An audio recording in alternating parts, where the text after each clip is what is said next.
so that you know what the second statement that's etched in stone on the second tablet actually states. You should choose to carefully consider, view as worthy, valuable, significant, and enriching. Written in the imperative mode. The only one of the 10 statements written in the imperative mode. You should, of your own volition, elect to distinguish, respect, and honor, perceiving as impressive, relevant, and important, so as to be abundantly enriched and empowered to a very high extent accordingly, in association with that which is represented by and in accord with your father, the male progenitor of the family. And that is what is represented by your mother, the female progenitor of the family. For the purpose of, for the intent and sake of, in view of, in order to achieve, continually lengthening, enabling the desire to elongate and always prolong your days upon the earth. Adamah, the ground. This man of the earth. Adamah, this man of the earth. Getting sound effects over there from the peanut gallery saying, ruh-roh. No, in fact, rather than heavenly, rather than spiritual, you can't get any more down to earth or human than Adamah. Okay, by making it this obvious and putting it in the imperative mood and making it this clear, okay, I am saying that I was a little slow on the uptake, but you know, I've had this available for 20 years. You all could have read it. Every one of you could have said, hey, did you ever consider why Adamah is there instead of Shamaim, instead of Ruwach? Did you ever actually ponder why this is the only one written in the imperative mood, conveying volition?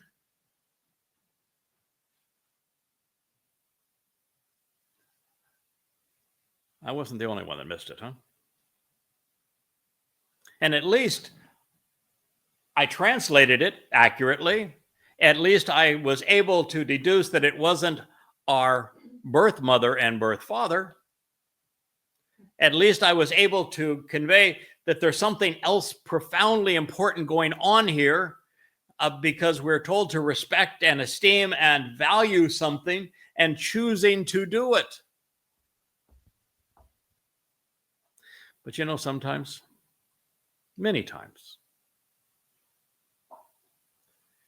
the fact is that we're just not prepared to see things correctly. Let me finish the statement, and then I'm going to speak a little bit about this because it's important.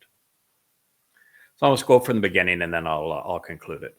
So you should choose to carefully consider and view as worthy, valuable, significant, and enriching accordingly the association with your father, and that which is represented by your mother, for the purpose of continuously lengthening, enabling, and elongating your days upon the earth. Speaking of the man of the earth, which relationally and as a blessing, Asher, Yahweh, your God, is actually giving to you as a gift.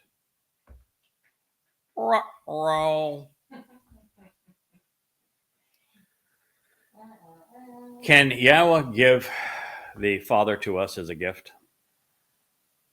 No. Nope. Did the Yahowah grant fathership to anyone other than Dode in terms of an announcement? No. Did Yahowah said, "You are my son and I'm your mother"? What's the greatest gift of Yahowah? His son and his covenant. Because the son and the covenant are one and the same. And brain. That is the gift that Yahowah gave to us. Spiritual mom and spiritual dad are not gifts from Yahowah. Read the Torah. It's maybe a half a dozen people that have actually recorded speaking roles in it that were specifically stated had received the Spirit. So that's something to think about, isn't it?